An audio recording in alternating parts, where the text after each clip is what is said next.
This is Greg Griffin with Recruitment and Retention, and this is Teacher Talks to Go.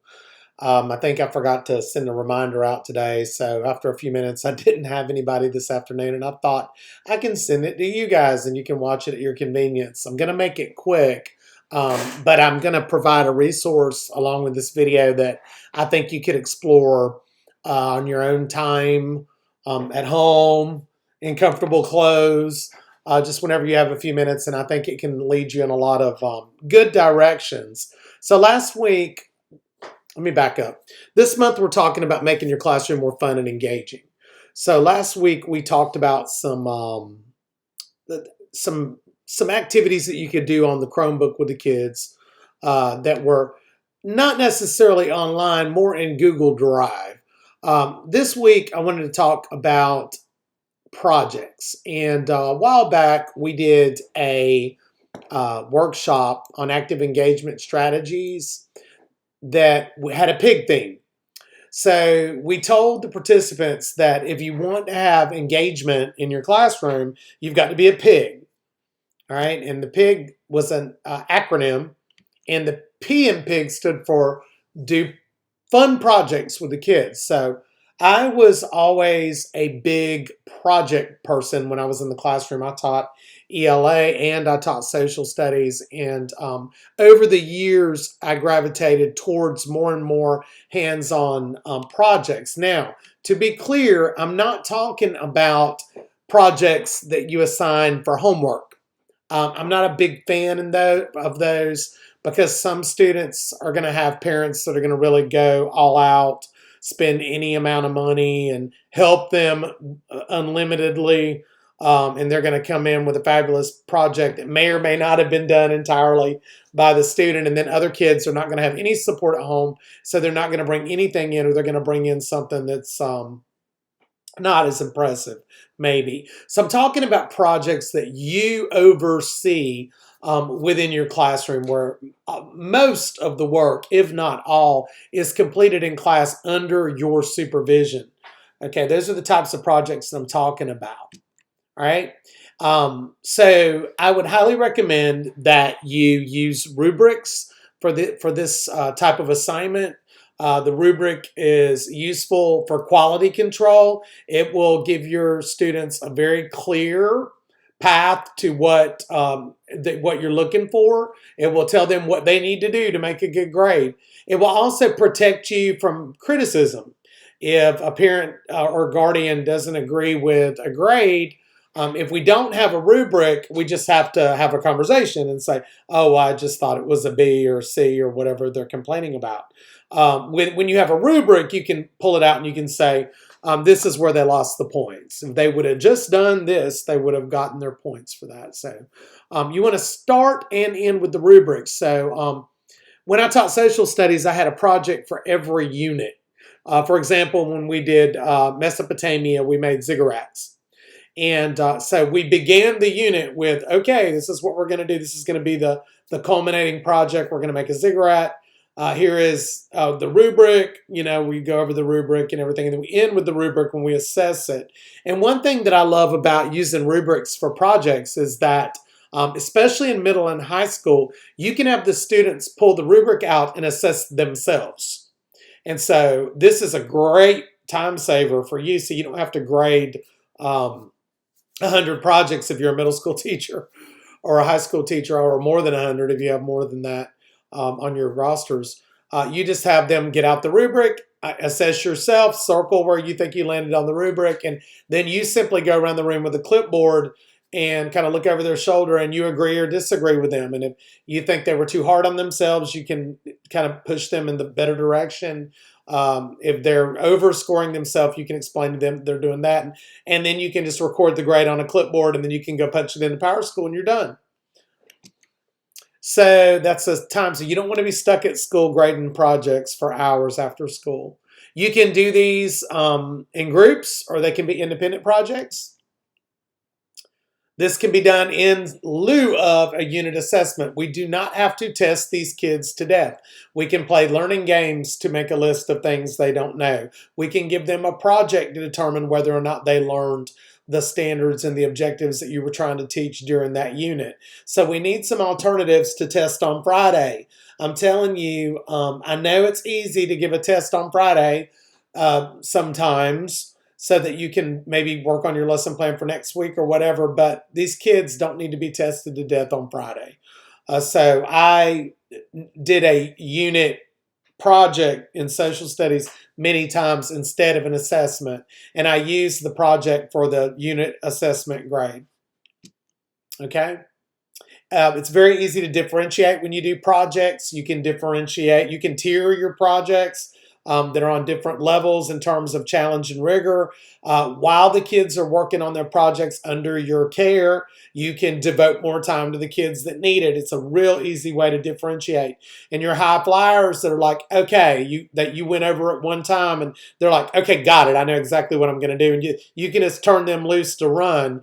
And so you don't have to spend as much time working with them. It will free you up to go sit down with students that have IEPs or that just need some extra support.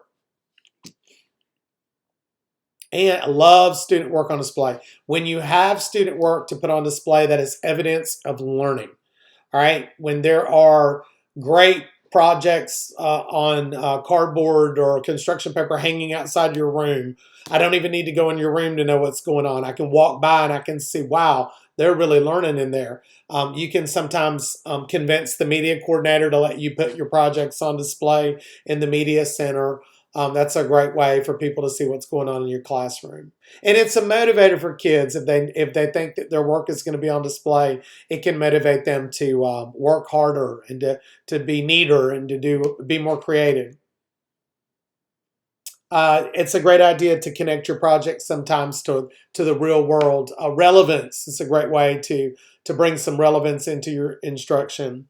For example, one mini project that I used to do in ELA was song lyric analysis, where I would let the students choose a clean song that they enjoyed that was currently popular or that used to be popular, just something that they liked.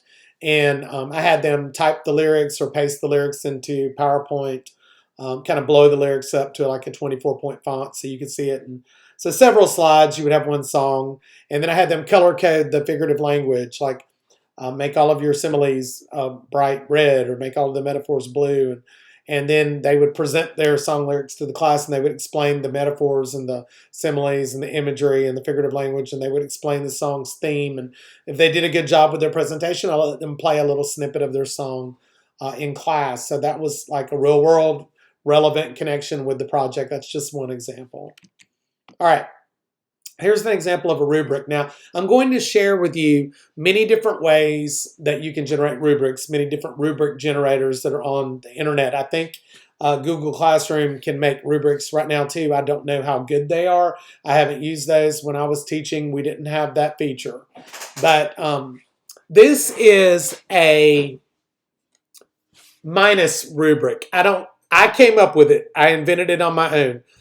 Mini rubrics, you tally points up, and so it's like you get, if you're brilliant and it's standard alignment, like here, you would get +6, or this is plus 5, 4, and 3, or something like that. And then you add all the points up after you mark where you land. And then there's a little conversion chart at the bottom that says if you have 24 to 35 points, that's an A.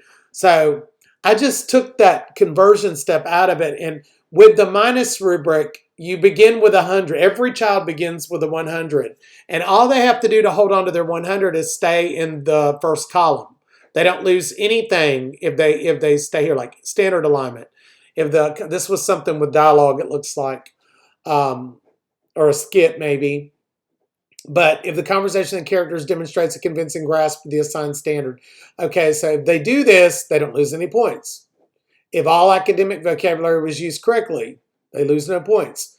If the dialogue reads like a real conversation and smooth and entertaining, they don't lose any points. So in creativity, I always counted that, in originality in some way. Because you don't want rubrics to stifle creativity. I'm also reluctant to show an exemplar up front because then you get a lot of what the exemplar looks like. So it's good to tell them what you expect. You can maybe show them some, point them in the right direction, but I'm very reluctant to show a whole bunch of exemplars. Anyway, so if they land here, 0. If they land in this column for this particular row, they lose 3. They lose 6 here and 9 here. And there's many different ways this can be different. You can make cute headers for your column, like Einstein to Frankenstein. There's like different ways you can make those funny and humorous for the kids. Anyway, so everybody starts with a 100, and you just like, if you mark here, it's a -3. Maybe in this row they were here, we take off 6. So now they've got a 91. And maybe they ended up here, we take off another 6.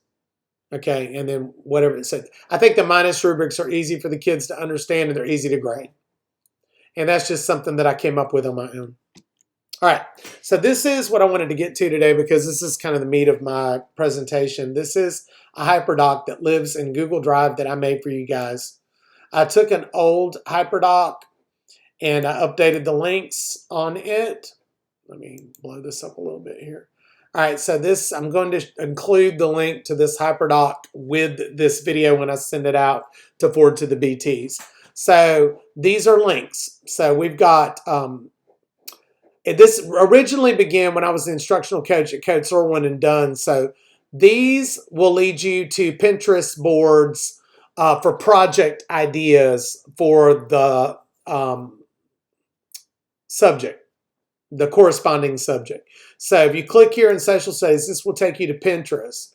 And this is a Pinterest board that I began putting together with lots of ideas for projects for middle grade social studies. And many of these can be adjusted for high school or adjusted down for elementary. So you can explore some of these ideas, and almost all of these are like hands-on projects, okay? Things that involve cutting and pasting and gluing and being creative. Here's a Matchbox chapter summary. Here for novel studies, they were doing a novel study in social studies, I guess they were. Class presentations, creative walls, and there's just all kinds of endless things in Pinterest. Greek mythology 5-week unit plan here, and other things that you can do for that particular subject. And so I've got one for ELA. I'll take you to another Pinterest board for ELA with lots of ideas for ELA projects. This looks cool. I've got one for math, science, and I've got one for health and PE. And again, these were originally made for middle school, but I'm sure you could get lots of ideas there that could be adjusted up or down. I added a K6 project board. I started putting it together. I will continue adding to it as I find stuff. These are like little projects that you can do for elementary school. And I thought there were some really cool ideas in here. Some of them are for primary. Some of them would be more for 3 through 5. Okay. So explore these when you get a chance. I started working on a high school board for Pinterest as well, with ideas for projects for high school. Okay. And some of these might not be any good. I just throw them in there if they look like they had potential. So take a look at these when you get a chance and just kind of explore. And Pinterest has a lot of ideas. All right, so back to the hyperdoc. So all of these like square-looking shapes that are multicolored all lead to Pinterest boards. Okay, in the center here, these are digital tools. This is where you can do projects on the internet, not necessarily in Google Drive, but at different websites. And almost all of these websites, like Prezi, for example, which Prezi's been around for a long time. I used to use it like 10 years ago when I was in the classroom. Almost all of these have a free version. They're going to want money at some point, but you do what you can do on these with the free version. You try not to spend any money. But just remember that the brain responds to novelty. So using Prezi instead of Google Slides would just be something new for the kids to engage with. There's probably a lot of students that have never done Prezi before. I'm not going to go into a Prezi tutorial right now, but it's just a little bit more fluid and animated, a little bit more, let's see if I can show you. Some of you have probably seen these before. Here's one that we did for classroom management. Let's see what it looks like today. This has been a long time since we did this. Let's see if I can remember how to use it even. Okay, so it just kind of swoops around and zooms in and out. I don't think we finished working on this. We started working on it, but it's just kind of cool. And there's all kinds of different templates that you can use. And I'm not going to go into how to edit it and everything, but it's just something that's different from Google Slides. Okay, so that's just one that's on here. This is Easily, which I've never used. Infogram, ThingLink, Big Huge Labs. This is PictoChart. I don't know what this says. Start creating for free. So we want to see what we can do in here for free. Most of these you can log in with Google, which always works really nicely for us, I think. There's S'more, Bunsy, Canva, where you can make different graphics. This one I'm real excited about. It's called SelfCAD. And this is Design Anything 3D from start to finish. And it says try SelfCAD for free, no credit card required. I don't know what all you can get away with that. Just maybe explore. That looked like it was pretty cool. And another one that looked real exciting, Nearpod is kind of been around for a while, and I think it's pretty popular. I think the district might have a premium Nearpod subscription. I think I heard somebody say that. So you guys probably know all about Nearpod. But this is called Frame, and this looked cool. I was kind of poking around in here today a little bit. It's a virtual reality website. And I was able to, and see, like you can come in here and you can use the arrow keys to kind of zoom in. And I think different people can be in the little frame room or virtual environment at the same time. I started playing with it a little bit today. I am not going to do a tutorial on Frame today. I don't know what you can do with it for free, but I'm going to try to have one ready in the future because I think this looks really cool. And so we want to figure out what we can do with this and see how we can make this work for us. Let's see, back to my HyperDoc. So explore Frame if you would like. Okay, so over here are the different rubric generators that I found. ThemeSpark. I think there are other things here, but there's a ThemeSpark rubric maker. It says it's an award winner. So I don't know. It says right here, make a standards-based rubric in less than a minute. Common Core, ELA, and math, and so forth and so on. And then there was, I know that's kind of generic, a rubric maker. Let's see, create custom assessments for student work. There were a few others, iRubric, Quick Rubric, and Rubistar has been around for a while. I don't think it's real super fancy, but I think it's pretty quick and easy as well. So that's all I've got for today. This is, I was going to try to engage into a discussion with anyone that attended Teacher Talks today so we could talk about some of these options for digital projects, and we could talk about maybe some of the ideas that we found on the Pinterest boards, how we might be able to make them work for us in our classroom. But just play with the HyperDoc and try some of this stuff out. Teaching is very much trial and error. I have tried different projects in class before that didn't go so well, where I said, oh, I'm not going to do that again. Sometimes I made a note, oh, if I just did this different, it would work great. And so the next time you do it, it works better. So projects can make your classroom fun. They can make your classroom engaging, and they can make your class pop. And it's a way that you can stand out from other classrooms where they're not doing any projects. So consider doing some projects in your classroom and let us know, the R&R team, if there's any way that we can support you, or if you have any questions or need support with any of these suggestions. All right, see you later.